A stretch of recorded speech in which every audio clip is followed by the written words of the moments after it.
Word आपकी life में आपको स्ट्रॉन्ग करता है और आपको लंबा जाने के लिए आपको ताकत देता है, परमेश्वर का वचन।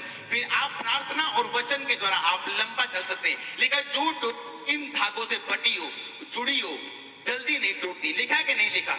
वो 3 धागे कौन से हैं? प्रार्थना, उपवास और परमेश्वर का वचन। परमेश्वर का वचन, प्रार्थना और उपवास। लिखा जो डोरी 3 धागों में बटी हो वो जल्दी नहीं टूटती। हालेलुया। वचन आपको क्या रखता है? आपको ठंडा रखता है। वो आपको ओवर स्पिरिचुअल नहीं होने देता, वो गलत रिएक्शन नहीं करने देता। परमेश्वर का वचन इसलिए इंपॉर्टेंट है आपकी लाइफ में। और कई लोगों की जिंदगी में सिर्फ वचन होगा, वो वचन सुनेंगे, बस वचन सुनाओ जी, वचन वचन सुनेंगे, लेकिन प्रार्थना नहीं हो। और वो वचन जो उन्होंने सुना उनकी जिंदगी में पूरा होता हुआ महसूस नहीं होता, इसलिए वो अकेला वचन उनकी जिंदगी में विश्वास को बढ़ाने के बजाय क्या करते हैं? कम कर देते हैं। इसलिए अकेला वचन भी आपके लिए क्या है? खतरनाक है। अकेली बाइबल भी आपके लिए क्या है? खतरनाक है। अधूरी जानकारी से अच्छा है कि जानकारी ली ना जाए, हाँ या ना। आज मैं आपको क्या बताया कि इस्साकार कौन था, कहां से पैदा हुआ था? वो पैदा हुआ जब लिया और राहेल उसकी 2 बीवियां थी याकूब। किसको पता ये बात? लिया से वो प्यार नहीं करता था जितना वो राहेल से करता, इसलिए वो ज्यादा टाइम कहां रहता था?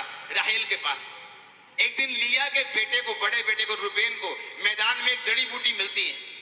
वो राहेल देखती है, राहेल बोलती है ये मुझे दे दे, इसके बदले याकूब तेरा और मेरा पति, आज मैं तुझे उसके साथ रहने दूंगी। लिखा वो जड़ी बूटी लेती है, अपने पति याकूब को भेज देती है। हम पढ़ेंगे बाद में 14 आयत से। और जब उसे भेजती है, लिखा याकूब उसके पास जाता है, लिया के पास, और वो गर्भवती होती है। और उसके कौन सा बेटा होता है? उसका नाम क्या रखता है वो? इस्साकार, यानी मजदूरी में मिला पुत्र।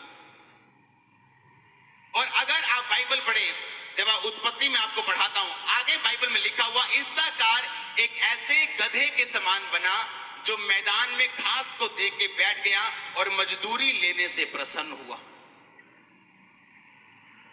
कितने मेरी बात को समझ रहे हैं? हम पढ़ेंगे, मैं आपको पढ़ के बताता हूं। सब खोलो, उत्पत्ति 30 उसकी 14 आयत से मैं पढ़ता हूं। गेहूं की कटनी के दिनों में रूबेन को मैदान में दूधा फल मिले और वह उसको अपनी माता लिया के पास ले गया।